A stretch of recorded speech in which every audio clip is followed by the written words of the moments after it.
1911 time in Tennessee.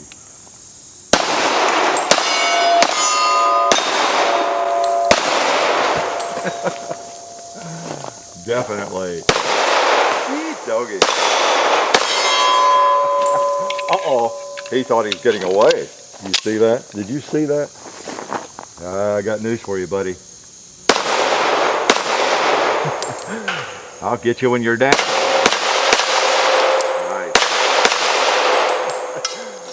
Yes, Hickok 45, if you didn't know. If you didn't recognize me. And it is 1911 time in Tennessee. My guess is it's quite often 1911 time in Tennessee, around the state with various shooters, don't you imagine? So, chapter 2 with the Ruger SR1911 CMD, the commander size 1911. We've shot it, oh man, I think total, John and I figure around 500 rounds now. And in the other video and then between videos, and John shot a couple of boxes before this video, okay, because one of the issues we were having was it just wasn't broken in, I think. Maybe the extractor's a little tight, and it's just tight. It's got a very tight spring. We had just a couple of issues in the first video.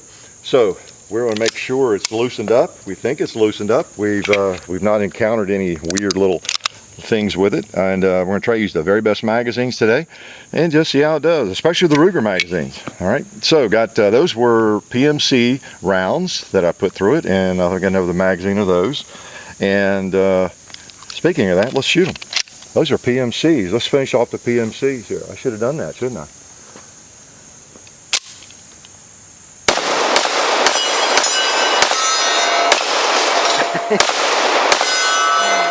Okay, so that's three magazines I can count of PMC, and there were a couple of left. Let's go ahead and finish those off. Okay, we got them in a Wilson Combat magazine, which we haven't used yet today. Oh, let's see, I forgot where you hold it, long range with it. Okay, got it. So, 3 mags worth of PMC, did the job. Good looking pistol. You know, as I have said before, this is a nice size in a 1911. It really is.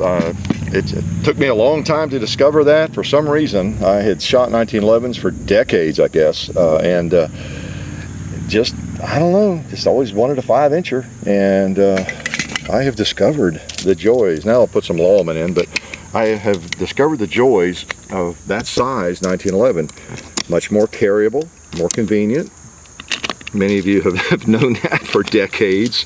I know a lot of people back in the day, 70s, 80s, whenever, before the onslaught of Glock-like firearms took over, people would just search high and low for a lightweight commander, and I mean, they would just talk about it like they were talking about a python or something, just the perfect carry gun and everything, and still do, a lot of people, I guess. But it's a good sized firearm, and you notice the only firearm I have now in 1911 that is a custom firearm that I actually put some extra money into is the Ed Brown. And I have it out here just for that reason, not to do a big comparison, because you know, it is a more expensive firearm and everything. But one reason I brought it out, the main reason, it is the commander size 1911. And I like that size, and this is a sweet shooter. I know you've seen it in the videos. You better have. Just a beautiful gun. It has the bobtail. That's the difference in terms of the configuration compared with, you know, with this Ruger. And I know people are cringing here, me comparing an Ed Brown with this Ruger, because this is designed to be an affordable option in a 1911 that has a lot of the options that tend to cost a lot of money, you know, like the sights, Novak sights and different things, and the beaver tails, and it is reasonably priced. Whereas an Ed Brown, they're not, these custom gun makers, whether it's Wilson Combat or what was it, Nighthawk? I don't know, I'm getting confused. And then Ed Brown and these companies, they're not interested in making the least expensive firearm. Their main goal is to make a 1911 the ultimate firearm, and whatever it takes, just doing what it takes. And if it's $3,000 when they finish, it's $3,000, you know, or $2,500 or whatever it might be. So that's just the way that is. So I'm not really comparing, but I wanted to mention this bobtail.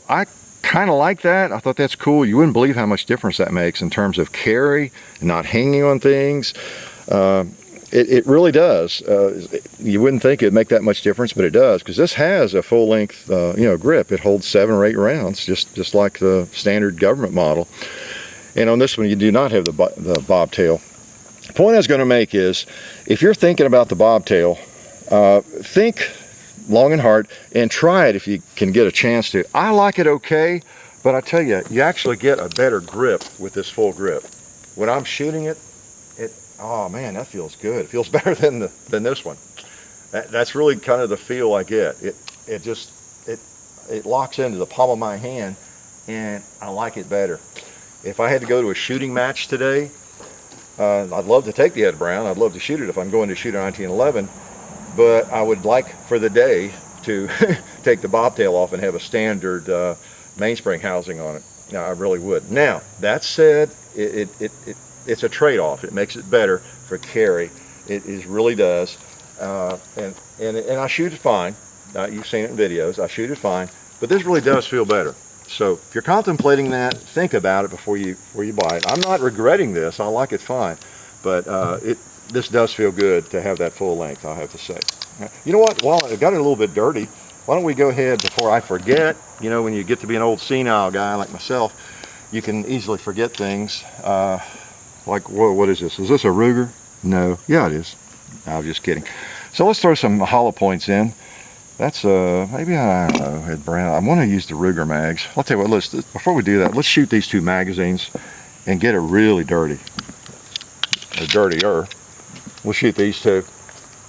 These are, what, Lawman. You saw me load them. Okay. All right. Let's just go over there. The animals are a little bit dirty from the rain and mud. And I don't remember where to hold over there. I should have looked at the first video, right? There we go. Nice.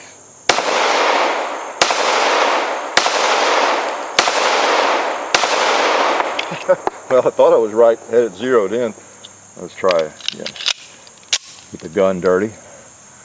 Let's just try it. I know what it is. That ram's too large. Let me try a piggy over there.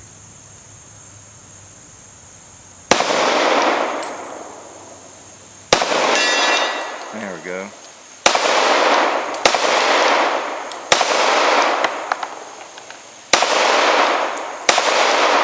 Okay.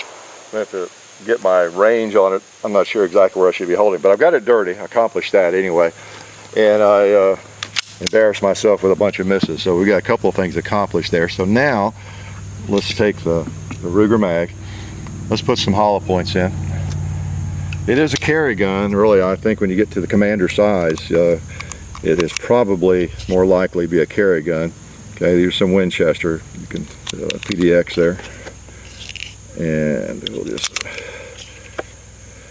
some of those in. Let's put now this is an old box of Winchester hollow points too, just some less expensive ones. Let's put some of those in, and let's rack one in and top it off. I see a moving target coming up here. Coming up at, what was it, 1 o'clock? You think it's worth risking shooting that box of ammo? I always like a moving target. I think I should try to pick him up. I mean, how brave is that guy? He has no concept of firearms, does he? Look. No concept.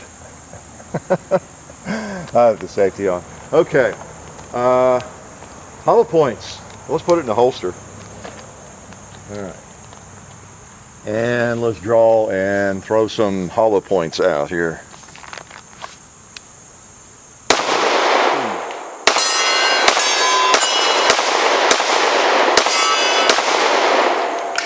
All right. That's what I always like to know.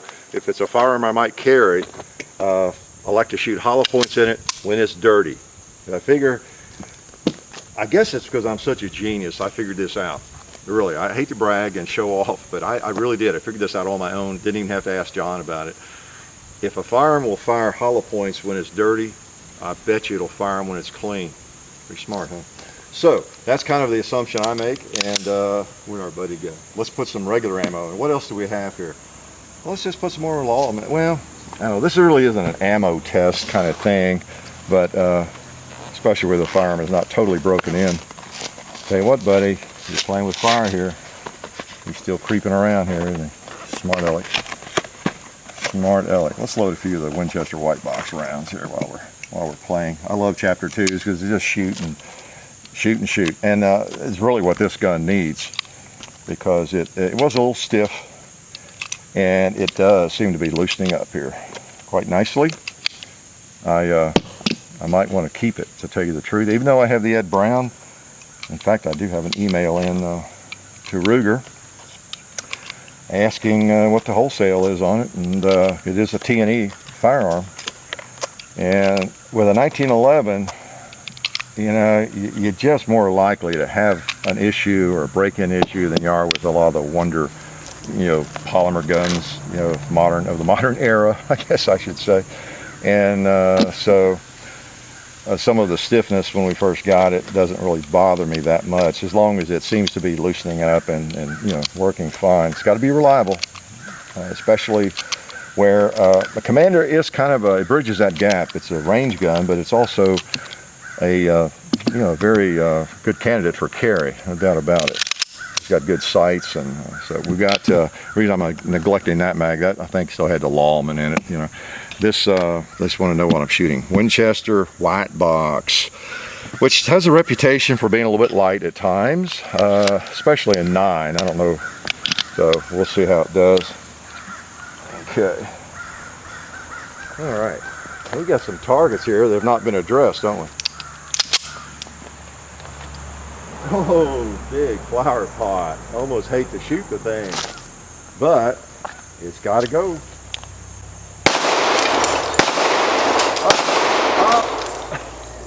Tried to block my view there. There we go. All right. Man, I should love the way the 45 knocks those limbs around. Even in Winchester white box. If you hit them, that is. I see.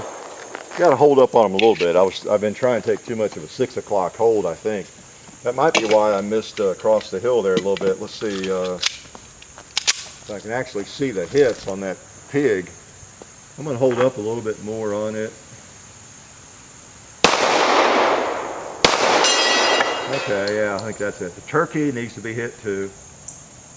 I'm going to tell you, I don't know if I'm up for that chicken. Not sure about the size. We'll put a couple at him here. See if I get close to him.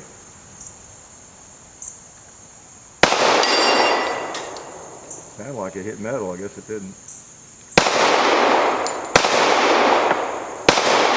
I can't really see well enough where I'm hitting. We've had so much rain, we don't have any dust. I love it when it's a dusty field. If you ever read Elmer Keith and all that stuff about okay, now that one didn't want to, about walking around up to the, okay, now that's yeah, Wilson Combat. I've got my eye on these Wilson Combats. Yeah, I used to never have trouble with them, but I'm not sure here. Okay, maybe I didn't slingshot that enough. I don't. All right, let's try the chicken again. What the heck? I'm not going to put 4 pounds of lead at him, but I want to scare him a little more at least.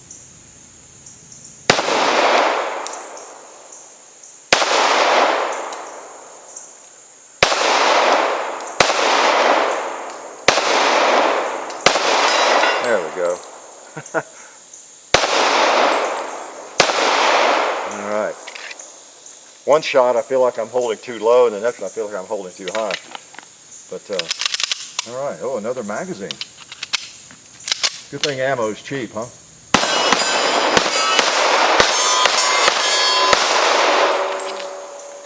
This is a nice gun. It's a good shooter. It really is. We might as well shoot a little bit more. Let's shoot a little more of the Lawman. Yes, it is loosening up for us and acting the way it should. Pretty cool, pretty cool. We've tried hollow points, a variety of ammo, and I believe we have this baby where it needs to be. We'll keep shooting it. You definitely want to fire anything you might carry or rely on as a defensive handgun. Fair amount. A lot of people would say at least 500 rounds. And then you want to make sure you're able to fire hundreds of rounds without any issues. It's always advisable. And let's try another one of these Wilson Combat magazines, or two. Oh man, get all this expensive ammo, but you know, I mean, that's what it's for. It's meant to be shot. Big old fat 230 grain rounds. Don't you love them? They're just fun to shoot, whether you carry a 45 or not. And I don't that often. Yeah, you gotta love a 45. All right, so we got 4 magazines. Maybe if I control myself, that'll be enough. I don't know. I really never get enough shooting. Oh, I'm gonna try that buffalo. I still am not sure whether I'm holding too high or too low. I'm gonna hold right on that thing, level it up right about halfway up its body, try to get a good trigger break and see what happens. Okay, that's probably what it is, just not getting a good trigger break.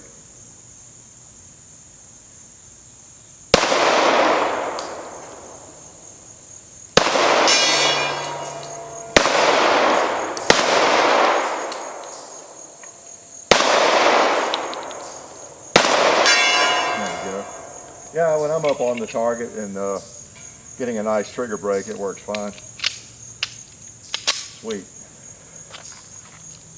All right. Let's take a couple of shots here. See what we got. Oh, we got a propane tank still standing.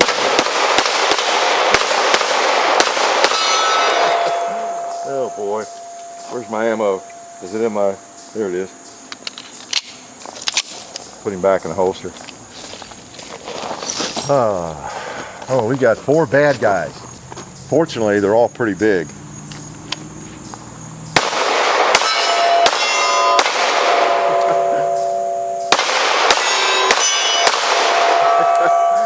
Yeah, they're all pretty good size. Okay, the Ruger SR1911 Commander size pistol seems to be where it needs to be. I'm pleased with that. Might keep it. I don't know. I don't need any more firearms, but you know, there's that word "need" again, right? But you know, I really like a Commander, and I just have one. I just have one. That's not very many, is it? So anyway, nice little package, and don't know how many of y'all have them out there. I know there's never enough. They can never make them fast enough, but yeah. Seems like it's doing what it's supposed to do. You got a lot of stuff on here that people want, that people like to have on a 1911. You know, the beaver tails. It's all the stuff I like on one. Really, yeah. There's really nothing on here that bothers me. You've got Commander hammer. You got the sights I like. Your beaver tail's fine. So in a I mean, I like, you know me. I like the plain old GI 45s. I love those things. But if it's one I'm going to carry, or you're going to shoot it in competition, you know, this has all the basic stuff that you'd like to have on one, no doubt about it. Pretty cool, pretty cool. Life is good.